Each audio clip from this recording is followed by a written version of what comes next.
Well, chat some baseball. That's what we're here to do. And you do it a lot for the Giants, talking about the Giants and going on the radio. Have you been on the radio lately? No, they got rid of the nighttime show. They started having me on the show, and then after 2 years, like we gotta cut this off. So, um, it wasn't because of me. That's a joke. Um, I know. but yeah, they did Are you get talking? they did get rid of the nighttime show. So, I went on a Sacramento based station a couple of weeks ago, but that's been about it. I'll be on probably during the baseball season though.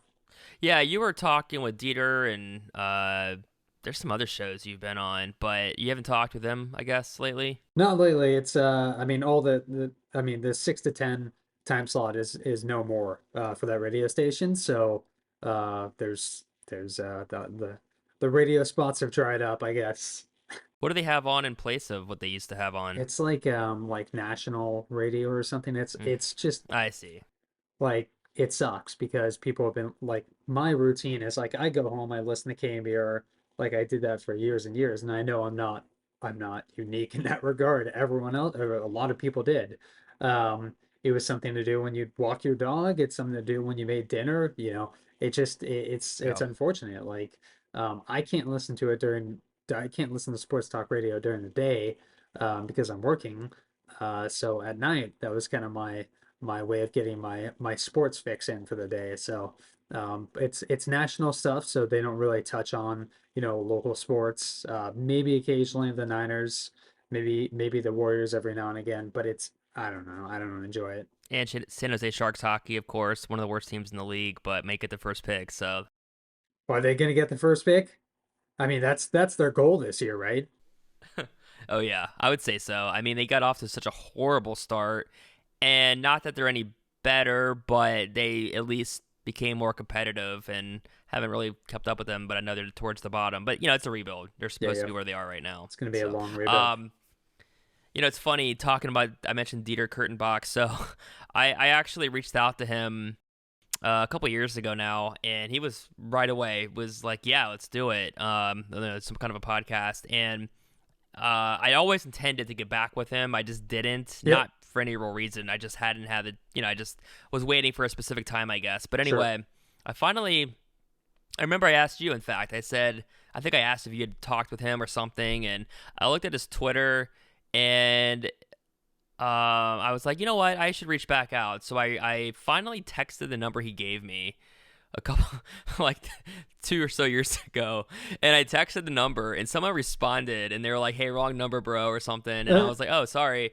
And oh, I know what happened. So actually, the way I knew that, or the way I was able to like text Dieter for real, was I had reached out because he had like a WhatsApp, or not WhatsApp, but he had like some other number in his Twitter, Sure. and he said, reach out to my real phone number. So he gave me his real number, and I thought I already had it saved, and I realized it was off like a digit. So when I texted the other number he gave me, someone else responded, and I was like, "Oh, sorry," but then I texted him for real, and then I was like, "Hey, are you still on the radio these days, or what are you doing these days?" And he was literally on a radio show that moment, and I'm like, "Oh, I'm gonna tune in and listen to this." Yeah, so this probably never like reached you whatsoever, but they cut one of the guys. They let off one of the guys from this really popular morning show on that station, and he was asked to fill in while they kind of like settled that. And he didn't know anything going into it, from what I understand, is and he just happened to be like the first voice like that everyone heard when after they announced that they cut ties with one of their one of the guys. They had been There's this show, Murph and Mac, has been around for 18 years, and they Yeah. unfortunately got rid of one of them. So he was one of the fill-ins during that time. So kind of a weird couple of days. So that But was Dieter. That was the he fill-in. Dieter was, yeah, he does a really good job though. Yeah. Yeah, he's got a good radio voice, good good He stuff. But does. yeah, I would I'm gonna if I had a voice like his, I would do radio. your San Francisco Giants have been having an interesting offseason. So they got Bob Melvin as the manager, first and foremost. You like that move, right? I think Bob's a good manager. Maybe interesting that he was with the Padres for like what 2 years or something, and then the Padres are a mess. They tried to win. Obviously, spending money doesn't equate to championships, especially in San Diego. So he's in San Francisco. I don't know if Gabe Kapler. I don't know what your thoughts are on him exactly because I don't know how much of it was him and how much of it is just the Giants because outside of that random 107 win season a couple years ago, they were pretty much a 500 team Yeah. before and after. But I would say it's probably an upgrade to get Bob, right? Yeah, I mean, he's been managing for 20 plus years. He's pretty well regarded. He's somebody I've always liked from afar. Yeah, he was with the Oakland A's for over 10 years. So the Yeah. Giants saw him quite a bit over the years and are very familiar with him.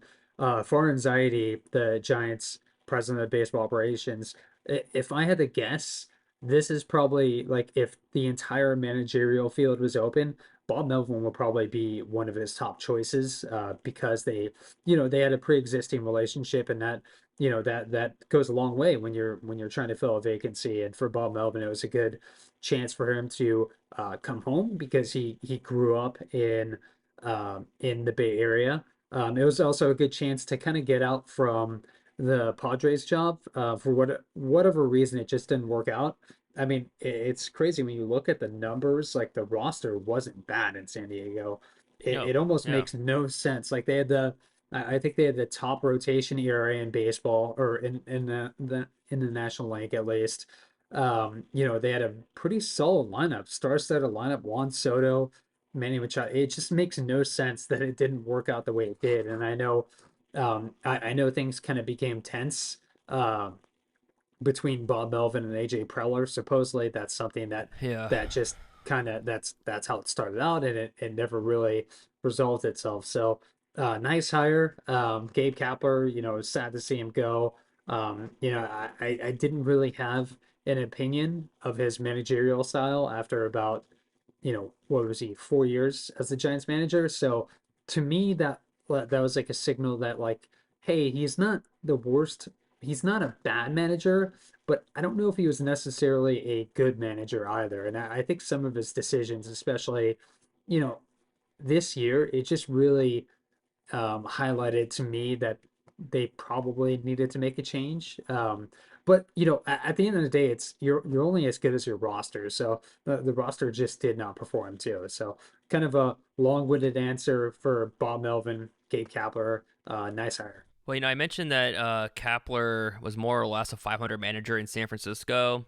He was 295 and 248, so 543 winning percentage, Yeah. and he was 161, 163 in Philly when he was the Phillies manager before that. So 526 overall, I think. So yeah, and yeah, as far as Kapler, like I said, 80 and 82 in Philly, 81 and 81, 29 and 31 in that COVID shortened San Francisco Yep. first season. And then the random 107 wins that just comes out of nowhere, and then 81, 81 and 78, 81.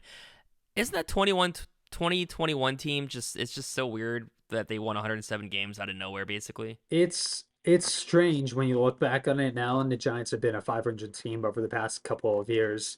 It's strange, but when you look at that roster, and I don't know what to make of Brandon Crawford having an MVP caliber season, Buster Posey, who took the 2020 season off due to the COVID pandemic. And there was personal reasons behind that as well. Uh, he had another just fantastic year. I don't know if you remember, but he had surgery, I think in 2018, major hip surgery, and it really sapped him in 18 and 19 of his power, and he just did not look like the same hitter. But he came back in 21. He was able to turn on fastballs on the inside again. He looked healthy, and I think Kapler's managing of his workload was a really nice job in that. Posey, I mean, if it was pretty systematic, it was every series he would start 2 games, sit a game, start 2 games, sit a game. So it was, I think it was really good for keeping him fresh in that regard. But yeah, if you look at the 107 win season, Logan Webb came out of nowhere and became, just an ace. Kevin Gossman got Cy Young votes. Both Alex Wood and Anthony DeSclafani both had very nice years. So everything went well. And it's kind of hard when you look at Gabe Kapler's tenure with San Francisco. When you look strictly at his win-loss record, it's like, wow, he had a really good win-loss record.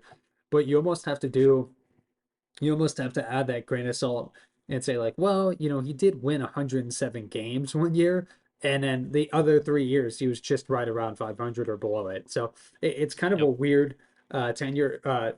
tenure in that he was really successful overall, um, but there was more going on there. So 2021 was a weird season for the Giants in a very good way. Oh yeah, yeah. I don't think I've ever looked at this before, but on Baseball Reference, when you can look at the manager, like the record and everything, the managerial tendencies, it also shows you how many challenges he won and how many were overturned and the Yeah. ejections.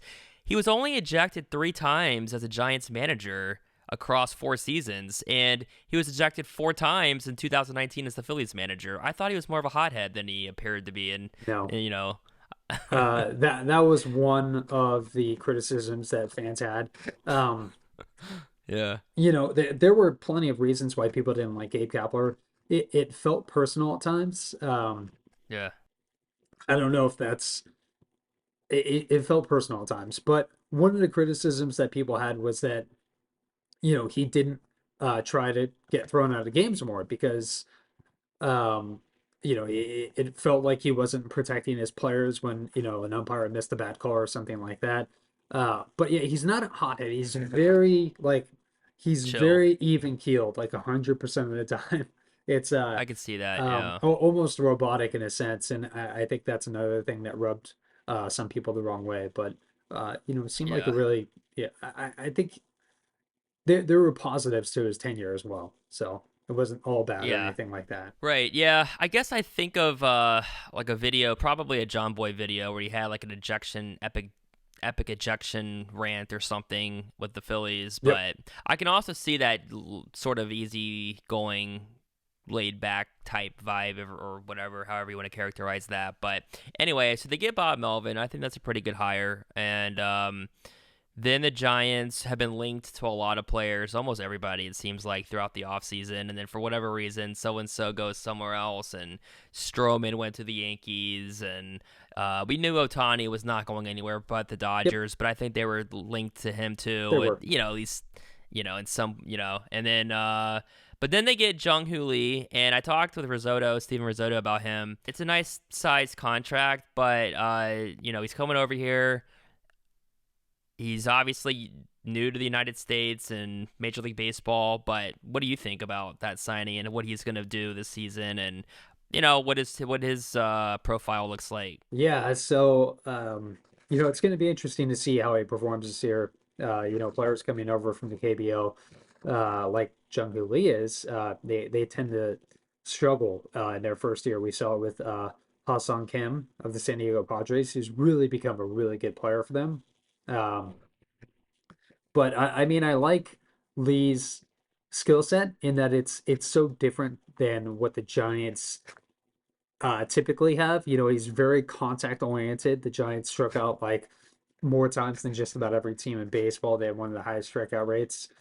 He's fast. The Giants are one of the slowest teams in baseball. Plays in the middle of the diamond, which the Giants just don't have a lot of those guys. I mean, for years it was Brandon Crawford, but it feels like they've kind of turned the page on that era at this point. He's a free agent, but I don't expect him re-signing with the Giants. So Jung-hoo Yep. Lee like checks off a lot of boxes that the Giants want. He's also young. He's 25 years old. I think one thing that's going to be interesting is seeing how his swing kind of evolves during his time with the Giants because if you look at his numbers in the KBO, he had a very high ground ball rate, and I think some of that is tolerable because he does use the entire field pretty well. But there's going to be a lot of ground balls to the second baseman if he doesn't really find a way to impact the ball at a better angle. So I think the first year is really going to be trying to uh correct that trend. That's just a guess. I'm not, I'm not an expert at this, so just that's my 2 cents on this, I guess. Yeah, he got a 6 year, $113 million deal. So the first main commitment the Giants made this offseason, and then a couple of recent moves, obviously, with the Robbie Ray trade for Mitch Haniger, and you mentioned Anthony Discofani before. I think I saw Anthony pitch against the Nationals back in July. I think he pitched. I want to say he was maybe the opener in that random Sunday game, and the Nats swept the Giants. I can't remember if he was the Yeah. opener or not, but I think I saw him pitch. So the Robbie Ray trade, did that come out of nowhere for you and Giants fans? Or, I mean, I didn't see it coming anyway. Not that I'm super tapped in and honed in on the Giants all the time, but I was kind of surprised. And he's coming off Tommy John surgery, so he made one start last year, but former Cy Young winner, coming off Tommy John surgery. What are you kind of thinking as far as his 2024 goes? He does have really high upside. I mean, if you look at his numbers throughout his career, he's ranged from an average pitcher to an elite pitcher, which the elite side is a little less common. He's probably somewhere in the middle. Guys coming back from Tommy John surgery, I mean, they just don't have the command. They don't have the sharpness that they had prior to their surgery. So it usually takes time to kind of regain that form. So I wouldn't be surprised if you know, if he's struggling at first right out the gates. I mean, he's gonna probably miss the first 2 months of the season at a minimum. He had Tommy John surgery in May of 2023. It's a 12-month recovery time, so I'd be surprised if he was pitching sooner than June. So that probably means he's gonna at most have 20 starts in 2024. Um, I would expect just some type of adjustment curve, just given that he's coming off of major elbow surgery. It's pretty common. You look at guys like uh, Johnny Cueto, who just wasn't himself right after Tommy John surgery, although he was on the older side. Um, so it's an interesting addition for the Giants because Robbie Ray has such high upside.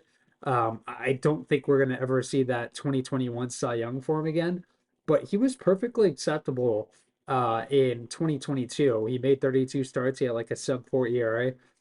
Really solid numbers. I think if he replicates that, or like two of the next 3 years, I think the Giants will be happy with that addition. But it's a costly one. But yeah, it's a very interesting move. Surprising it happened. Anytime the Giants make a move, it comes out of nowhere. There's usually very little information that comes from it beforehand, like um, the Jordan Hicks signing today. There was no one was even speculating that. So Robbie Ray, interesting move, high upside. He's going to miss some time this year. So I think the Giants have to prepare for how they're going to kind of mitigate some of that time that he's going to miss with other guys in the rotation. And Haniger ends up back in Seattle, where he played for quite a while from 17 through 22, or 17 to 19, 21 to 22. You just mentioned Jordan Hicks. So Jordan Hicks gets a 4 year, $44 million deal. He's made 8 starts in his career, but he's going to be the full time starter of this season and going forward. Yeah, I mean that's what they're planning to do. Whether that happens or not, I think that remains to be seen. But he did come up as a starter. He was converted to a reliever at some point in the minors. I don't know the exact year. I think it was 2018 or something like that. It's an interesting addition for a lot of reasons. One being Jordan Hicks throws 100 miles an hour. Can he sustain that level of velocity throughout a start? That's going to be interesting. He doesn't have good command whatsoever. Has a pretty full pitch mix that you would expect as a starter. I think it's a good uh, I mean, it was a slider, but now it's a sweeper. So sinker sweeper mix. I think he has the third pitch somewhere in there that I'm blanking on. He's also only 27. So, I mean, if you look at it from an age standpoint, and that's a really important quality. I mean, it's very possible that he still has several peak years in front of him, whether that's in the rotation or in the bullpen. The fact that it's a 4 year, $44 million deal means that they've committed 11 million to him over the next 4 years. Um, I hope he can stick as a starter. I mean, it's fine value if he falls back into the bullpen. He's fine in that role. I just I don't know. I don't really like investing that much in relievers just because their career arcs are so chaotic. And I mean, you look at Hicks's numbers, and he's good, he's fine. But 11 million, there's a better use of that money on the roster than in the bullpen. That's just how I see it. I mean, they signed Taylor Rogers to a 3-year, $33 million deal last year, and to me, it's like he was fine. He had like a 3.5 ERA. It's just not what you're not really maximizing value there. But that's just my opinion about investing in bullpen arms. So I know that wasn't your question, but I think best case scenario, he turns into a mid rotation arm. Worst case scenario, he goes back to the bullpen and does a fine job there. Yeah, if he goes to the bullpen, I mean, he's making money that would generally go to like a closer, I would say, for 44 million. But I don't know. I mean, we'll see. If he's a starter, that's one thing, and if he ends up as like a middle reliever, then he's getting a lot of money to be in the bullpen. But it might be an effective piece if it works out either way. With the Giants, what's your thoughts in terms of like what this team looks like as we near spring training in a couple of weeks? Is this team, are they trying to be a playoff team? Could they be a playoff team? I'm probably a wild card. I think it looks like the Dodgers have already Yeah. got the NL West probably sewed up. I mean, unless something just goes disastrous like the Mets last year, but wild card is the in the cards, right? Yeah, I mean, I think that's kind of the best case scenario. I mean, the Dodgers have the wild card locked up probably for the foreseeable You future mean at this division? point. Or so, yeah, I mean the NL West locked up. But the Giants, I mean, they were in the wild card race for much of the year. It really took a really bad collapse from the team in the final 2 months of the season that left them out of the playoff picture. But I mean, I think if they're in the neighborhood of 82 to 84 wins, they have a good chance of reaching the playoffs through the wild card. And I think that's kind of how they see themselves. They won 78 games last year, and that's with guys like Mitch Haniger and Michael Conforto struggling pretty badly. Um, and just Jock Peterson wasn't the all-star hitter that he was in the prior year. Their rotation just fell apart. I don't know if you know this, but they for much of the year they were using openers to kind of like string together a rotation because the guys that they had in there, Ross Stripling and Sean Manaea, Anthony DeSclafani, they just weren't reliable. There was another guy in there as well that I'm blanking on. Um, but Logan Webb and Alex Cobb were the two reliable pitchers that they had, and the other three spots in the rotation they usually used openers. So a lot went wrong for the Giants, and to be honest, they kind of set themselves up for it. Um, and I think they're hoping that guys like Conforto just perform better next year. Another weak spot on the roster was the shortstop position. I think it was one of the least valuable shortstop positions in baseball. Left field was no different. If they can just get replacement level value out of those positions, I mean, we're talking like, 1 to 2 or maybe even 3 wins just right there. It's just Michael Conforto being a better left fielder than what the Giants had last year. So, um, I I think best case scenario they win 82 wins or win 82 games, and that gives them a shot to reach the wild card. But we'll see. I guess at this point it's hard to tell. I mean the off season still is going on for every team. The Giants are no different. They've been mostly quiet until recently, but it feels like they still have another move or two to make. Yeah, what do you think they might do? I have no idea. I spent all winter trying to guess as to what they might do, and I'm usually way off. Guys like Sonny Gray and Marcus Stroman made a lot of sense for the Giants. Stylistically, that's what they like in a pitcher, a guy with like really high ground ball rates who attacks the strike zone and doesn't give up a lot of walks. I mean, that's kind of those two guys right there.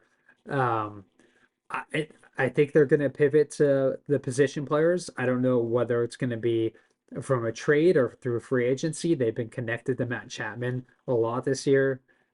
He has connections to the organization. Bob Melvin, being the manager, was Chapman's manager when he was with the A's. Zaidi is familiar with Chapman dating back to his days with the A's as well. Um, there's some there's some fit on paper there. I don't know if the Giants want to pay for 6 years and 150 million for a guy like Chapman, who is a good player, but he's not really a star player. And the back half of that contract could look pretty rough, because he doesn't really have he's a good hitter, but he's not like a you know and he's not like a well above average hitter. He's just a solid hitter. And when that regresses as he ages, he's probably going to go from a guy who's slightly above average to a guy who's below average, and that's probably going to happen in the next couple of years.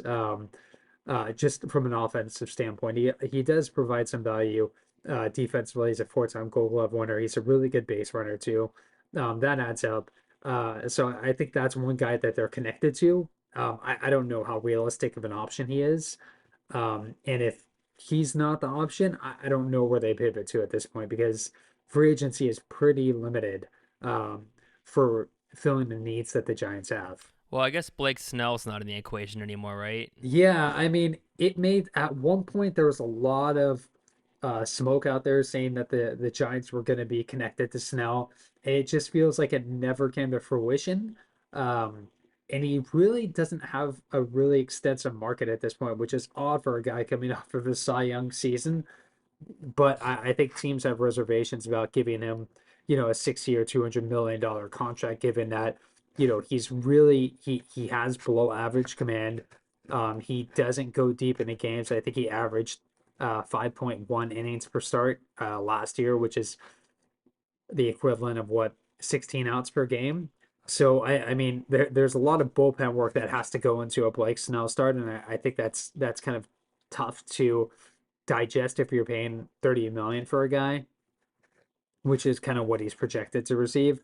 But they've been connected to him. I don't know if he's a fit. I would say he kind of goes against what they like stylistically in the pitcher, although they've kind of upended that trend recently by adding guys like Robbie Ray and Jordan Hicks, two guys who are not really good strike throwers, but they throw hard. They get a lot of strikeouts. So, I mean, I guess it's possible. I just feel like that they're gonna be looking elsewhere at this point. Yeah, it's funny that Snell is the reigning Cy Young winner, and it's just kind of see. I mean, he'll end up somewhere, but it's funny that he's kind of got this weird thing with somewhat limited innings and the walks and all that stuff. Yeah, So it is kind of funny. But if you had to guess, where do you think he would go? Dodgers? yeah, man. If he goes I feel like he's gonna get like a kind of interesting. I don't know. He could get like a really interesting type of deal where it's like 2 year, $80 million deal. Like, I'm just throwing numbers out there, Hmm. with a chance to opt out after the first season. I mean, I could see something like that happening with him, because it doesn't feel like he's going to get 6 years right now. I don't know. Um, Yeah. but yeah, I mean, I could see. I mean, the Angels are a team that needs kind of a new face now that Shohei Ohtani is in Los Angeles, with the Dodgers, of Yeah. course. I could see him being a player. I just don't know who else is right now. I mean, Scott Boras is his agent, so he's gonna get paid. He's gonna get a lot of money. Scott Boras always finds a way to get that done for the players. I just don't know where it's gonna be, because you look at teams like the Red Sox. They're operating more like a mid-market team right now. The Yankees, they're not going to tie up another rotation spot to a guy making 30 million. I mean, they've already invested a lot of money into that rotation. I don't think that's likely. Braves, that's a no. Dodgers, probably not, right? If you start going down the the list of big market teams, there just aren't that many right now who I could see realistically going after Blake Snell. And the same, to a lesser extent, is true for Jordan Montgomery as well. Yeah, he's another one that's out there. I wonder where he's gonna go too. You got Snell, Montgomery, like you said. There's Chapman, there's Bellinger. There's still guys that are out there that's gonna sign somewhere at some point. But you know, it's January 12th as of right now, and maybe it'll extend into spring training. But I got some breaking news for you. Oh no. So we started off by talking about the whole like no late night programming on KNBR. Well, according to Steven Risotto, who I think I've never actually done this where I've had like break quote unquote breaking news and then like cite a source, but apparently according to Steven Risotto, who's actually referencing, do you know Adam Copes? Is Oh that how you yeah, say his name? yeah. Adam Do you know him? Copeland's yeah, he's the KBR. Copeland, yeah. Yeah, he's the KBR director. I just saw what you're saying. They're bringing it back. Yep. Good, finally. So late night programming returns. Yeah, and at Adam Copes on Twitter, so that's where I saw that. But Yep. yeah, so you got your spots back. Someone will be calling you soon. Somebody would be calling me, and maybe maybe after a couple more years they'll just be like, you know what, we're gonna shut it down for good. Nobody wants to listen to this guy talk baseball. Uh, Send this reel to them. They'll be all yeah, over you. yeah, exactly. But yeah, so it's funny that we were talking like literally as we started this, maybe a little bit after um the fact Steven tweeted that. So there you go. But yeah, so last postseason was pretty interesting because you had the Bruce Bochy Texas Rangers winning it all over your NL West rival, the Arizona Diamondbacks. And I mean, the D-backs were that wild card team that I don't think many people gave a shot, and they just went all the way to the World Series. So who's to say the Giants, not that they're going to do it necessarily, but a team Yeah. like that could win 82-3 games and get in and make a run. A lot of people kind of say that the baseball playoffs is a crapshoot. There's an element of truth to that, Yeah. and there's just that logic of just trying to get into the playoffs, because if you get in the playoffs, you have a good shot of advancing. So, um, Yeah. uh, like it's so weird because like 110 win team versus a 85 win team, it's not always Yeah. about like who you play, but when you play them. And if that Oh yeah. 110 win team is for one reason or another, like if they're on a bad streak, they could get knocked out in 3 games. I mean, you see it happen all the time. So Yeah. I think for the Giants, for any team, it's just a matter of trying to get into the playoffs.